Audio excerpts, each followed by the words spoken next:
Paz do Senhor, meus irmãos, graças a Deus. Hoje, nossa lição de número 8. O nosso tema é a singularidade de Israel nos últimos dias. Irmãos, Israel sempre teve na história da humanidade um papel fundamental, né, na humanidade. Nós vemos que Israel ele foi protagonista de muitas situações, mesmo que negativas, principalmente na Segunda Guerra Mundial, onde muitos teve o Holocausto, onde muitos foram mortos, muitos judeus foram mortos pelo fato de apenas serem judeus. Então, aqui no nosso texto do dia, que está em Gênesis, capítulo 12, versículo 13, diz assim: E abençoei os que te abençoarem, e amaldiçoarei os que te amaldiçoarem. E em ti serão benditas todas as famílias da terra. Perceba que alguns defendem que os Estados Unidos da América, eles são um povo abençoado, abençoado no sentido da prosperidade financeira, né? Pelo fato de eles ajudarem muito os judeus, né? Tem uma colônia judaica muito grande em Nova York, nos Estados Unidos, e nós vemos que eles ajudam também a nação de Israel, eles ajudam o país de Israel.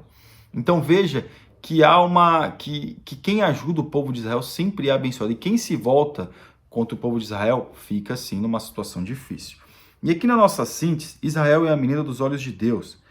Para quem foram feitas promessas inefáveis, Deus ainda tem um plano com o seu povo. Claro, meus irmãos, se a gente for ver bem, Israel ficou aproximadamente 2000 anos sem uma nação, sem ter uma nação, sem ser uma nação. Eles eram povos que ficavam em outros países, eram imigrantes, né? Eram povos imigrantes.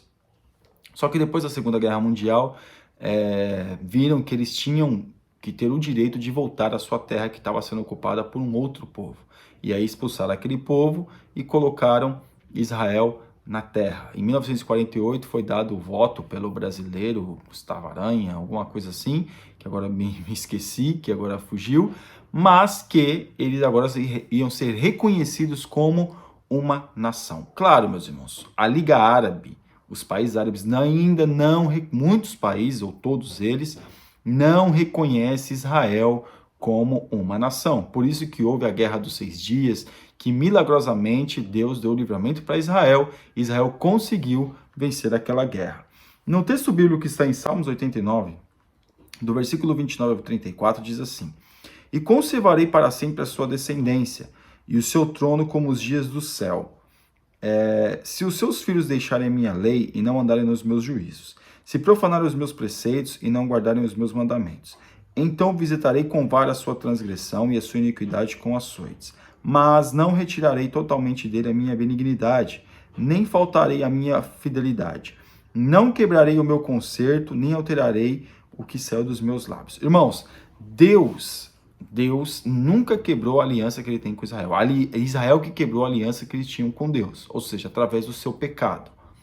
Mas Deus sempre cuidou de Israel, mesmo que Deus teve que tratar com Israel de uma forma mais, como é que nós podemos dizer, mais enérgica, trazendo conscientização para eles, fazendo com que eles se conscientizassem dos seus pecados de uma forma mais difícil possível. Mas mesmo Deus sempre teve um cuidado com o povo de Israel. Mas alguém vai dizer, mas no Holocausto Deus teve um cuidado? No Holocausto eles que perderam a terra, ficaram 2000 anos sem terra, através do Holocausto que Deus devolveu a terra, permitiu que fosse devolvida a terra para eles. E aqui na nossa introdução, nós vemos que Deus escolheu os israelitas com um propósito. Em todo o Antigo Testamento, podemos ver a trajetória desse povo que desde os primórdios prospera abundantemente. Eles são um povo próspero, meus irmãos. Eles são um povo próspero. Nós também sabemos que existem israelitas, existem judeus, né, que não tem tanta abundância assim. Mas normalmente, quando a gente fala de questões financeiras, é um povo próspero. É um povo também de muita inteligência, onde muitos prêmios Nobel foi dado para o judeu, né? Nós vemos que os judeus, eles são um povo muito inteligente, que consegue avançar nos estudos, que consegue avançar na vida pessoal. É claro que há também problemas dentro vamos dizer assim, do judaísmo, há problemas no meio dos israelitas, né, que a gente pode dizer assim, na sociedade israelita? Com certeza, mas bem menos do que o outro. A gente não vê muito essa questão de suicídios no meio dos israelitas. Nós não vemos essa questão de depressão. Nós não vemos isso. Então é um povo próspero no sentido até de saúde, no sentido também de dinheiro. Mas nós vemos, meus irmãos, que tudo isso, quem faz isso é Deus. Deus que proporciona que os israelitas vivam isso. Mas os israelitas já viveram muito mais no passado, onde eles tinham uma nação que era soberana, mas não soubem aproveitar, e o que eles fizeram? Se acabaram no pecado. E isso trouxe, sim, o juízo na nação deles. Aqui no tópico 1, o plano divino para Israel, um povo escolhido. Irmãos, Israel foi escolhido. Para quê? A gente fica... Por que Deus escolheu Abraão para sair de Harã, para sair de Ur, para poder ir... Para que isso? Né? Para quê? Nós vemos que, meus irmãos, que Deus, ele queria um povo modelo, porque ali naquele momento ali existia muita idolatria, principalmente de onde Abraão saiu. Em Ur dos Caldeus era praticamente o lugar, o centro de uma profanação, onde tinha templos, onde os homens iam lá, segundo os historiadores, para poder ter relações com as mulheres, e ali era o tipo de um culto. E também alguns dizem que o pai de Abraão, ele era um fabricante de ídolos. Então veja, meus irmãos, como era a situação ali. E não existia ninguém ali que pudesse ser um modelo de fé. E aí Deus encontrou em Abraão um modelo de fé. E Deus queria, claro, através do povo, através de Abraão, Deus faria uma grande nação. Não é que nós temos o sangue de Abraão, meus irmãos. Nós temos a fé de Abraão. É através da fé de Abraão, onde ele alcançou muitos povos e alcança até hoje. Então nós vemos que Deus escolheu o povo de Israel para ser um modelo para outros povos. Mas ao invés de Israel ser um modelo para outros povos, exportar o Deus Todo-Poderoso ao qual eles criam, quando deu muitos livramentos para eles, o que eles fizeram? Eles importaram outros deuses para fazer sacrifício a outros deuses, e aí eles caíram sim em decadência. E aqui na parte 2, um povo com um propósito. Após chamar Abraão e prometer fazer dele uma grande nação, Deus estabeleceu um propósito. E abençoarei os que te abençoarem, e amaldiçoarei os que te amaldiçoarem. Em ti serão benditas todas as famílias da terra. Ou seja, aqueles que abençoassem Abraão seriam abençoados. E aqueles que amaldiçoassem Abraão seriam o quê? Amaldiçoados. Nós vemos que nações, a Babilônia, a Assíria, que queriam destruir, que levaram o povo de Israel cativo, foram povos que extinguiram da terra. Então veja, e que é o que os alemães, né, também fizeram. Olha o que os alemães sofreram hoje, depois de muitas coisas. Hoje é uma potência mundial, é um país de primeiro mundo. Mas olha o que aqueles homens passaram. Então veja, meus irmãos, tudo isso que acontece. Deus tem um carinho, vamos dizer assim, tem um carinho, um carinho especial por Israel. O povo judeu só passou aquilo que passou durante a humanidade, na peste bubônica, lá antes de 1500, depois de Cristo. Até isso colocaram a culpa nos judeus. Os judeus foram expulsos de muitas nações. Nós vemos depois que algumas coisas que aconteceram no decorrer da humanidade que colocavam a culpa nos judeus. Mas por quê? Porque o judeu procurou isso. O judeu foi desobediente para com Deus. Deus nunca quis castigar, Deus nunca quer castigar ninguém, mas o judeu, o hebreu, no caso, o judeu, que sempre procurou o quê? Algo que pudesse colocar no lugar de Deus. Eles foram levados para a Babilônia, eles eram um povo, antes da Babilônia, eles eram um povo extremamente idólatra. Mas depois que eles foram para a Babilônia, Deus curou a sua idolatria. Eles nunca mais foram um povo idólatra. Cometeram outros pecados, mas não de idolatria. Não adoraram nunca mais a outros deuses. Cometeram outros pecados, mas não da idolatria. Então, aqui na parte 3, um povo com um futuro. O futuro glorioso de Israel é uma certeza profética. Podemos observar essa esperança nas Escrituras ao considerarmos as promessas feitas aos patriarcas, ao rei Davi e aos profetas. Então, Israel tem uma profecia, tem um propósito, né? E Deus sempre cuida do povo de Israel. Meus irmãos, quantos povos foram extintos, povos antigos foram extintos da terra. Mas o israelita, o judeu, continua com a sua mesma cultura, do mesmo jeito, continua caminhando. Alguns dizem que os ciganos também são povos muito antigos, mas o cigano nunca teve uma pátria, se é isso, se realmente isso procede.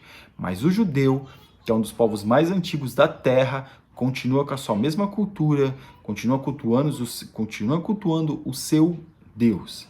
Então veja a importância, meus irmãos, de ter, que Deus tem, né, o povo de Israel com um cuidado, porque Deus também fez uma aliança com Abraão. Então Deus cuida deste povo, mesmo nas situações mais difíceis. No tópico 2, juízo e redenção para Israel. O tempo da angústia para Jacó. Por aquele dia é tão grande que não houve outro semelhante. É tempo de angústia para Jacó. Ele, porém, será salvo dela.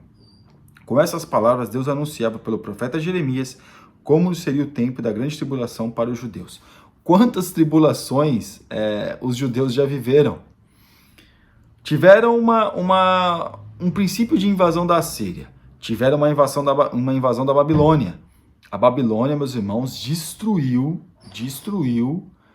Judá, destruiu ali Jerusalém. Eles destruíram, acabaram com o templo, acabaram com tudo. Ficaram praticamente ruínas. E nós vemos, meus irmãos, que eles passaram por tempos terríveis. Na Primeira Guerra Mundial, já comentei a Primeira Guerra Mundial, eles foram alguns dos protagonistas que venceram a guerra. Nós vemos o quê? Que alguns, por isso que alguns dizem que Hitler ficou com raiva dos judeus, porque como Hitler era um soldado de trincheiras, porque era uma trincheira, era uma guerra de trincheira. O que é a trincheira? Eles faziam praticamente corredores debaixo da terra, né? Cavavam na terra e faziam ali corredores, e Hitler ficava ali mandando informação e levando informação, e ele percebeu, e alguns entendem, que ele percebeu que os judeus que entregaram a Alemanha na Primeira Guerra Mundial. Então, alguns dizem que por isso, alguns dizem que mas é muita coisa, meus irmãos, que não dá pra gente assim dimensionar e nem criar especulações. É uma possibilidade. Mas nós vemos que eles sempre passaram por situações difíceis. Sempre viveram, sim, situações muito complicadas. Mas parece que muitas vezes que não aprende, né? Até mesmo quando teve a invasão, a última resistência dos judeus, que o general Tito invadiu Jerusalém, nós vemos que ali ele acabou com tudo, muitas pessoas, faltou madeira para fazer tanta cruz, para poder sacrificar os resistentes. Nós vemos, meus irmãos, os rebeldes, né, Tito como os rebeldes, nós vemos que mesmo assim, Deus não deixou que esse povo fosse extinto. E aqui, na parte 2, o tempo de vitória de Jacó. É nesse contexto de grande aflição que Jesus descerá para socorrer ao povo de Israel.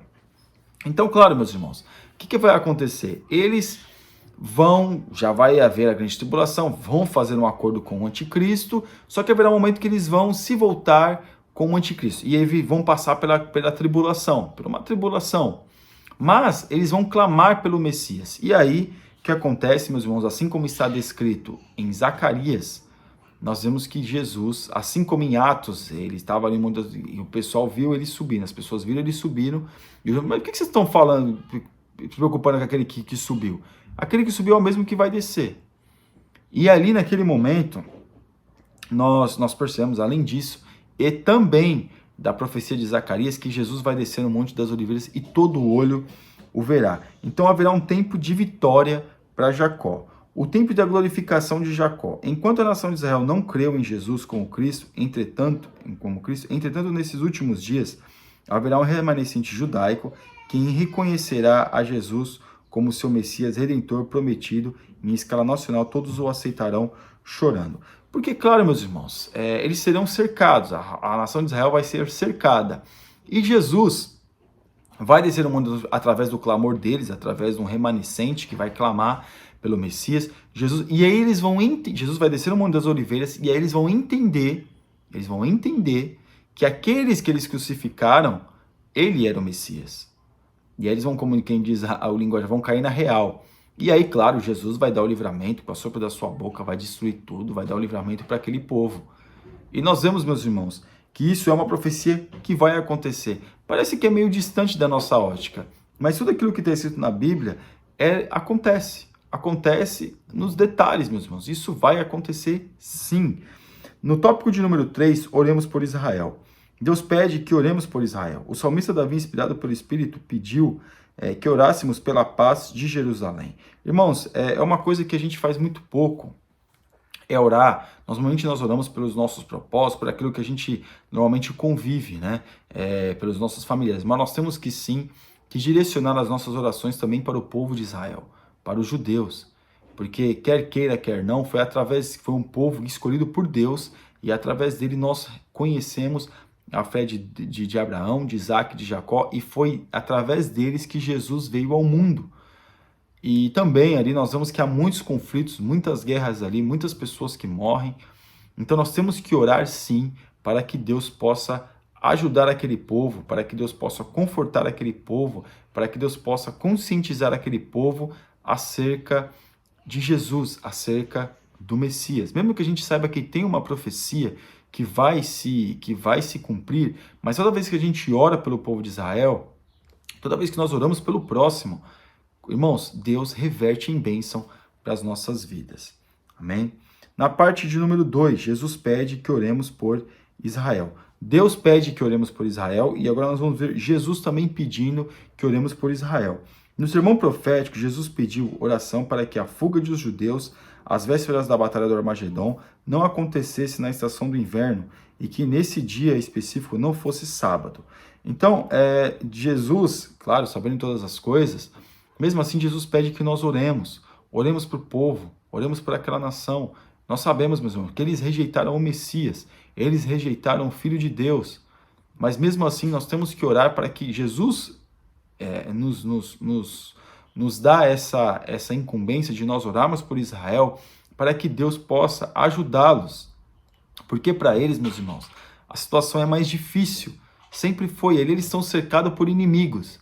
Israel está cercado por inimigos. Israel, se vocês pesquisarem, tem uma bateria de mísseis que quando se é jogado um míssil do outro lado, ali na Palestina, do outro lado, na Jordânia ou qualquer outro país que rodeia ali, ele já tem um míssil que detecta esse míssil que é lançado do outro lugar e é lançado um míssil para interceptar este míssil.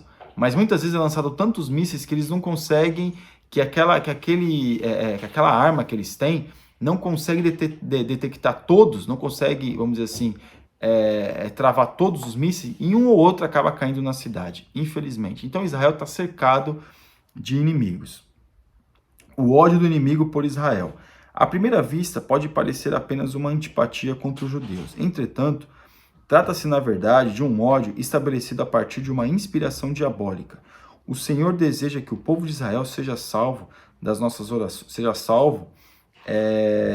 orações e amor, pois temos uma grande dívida com Ele, que é sempre e será canal de bênção para o povo, para os povos do mundo. Então, aqui o comentarista diz que nós temos uma grande dívida.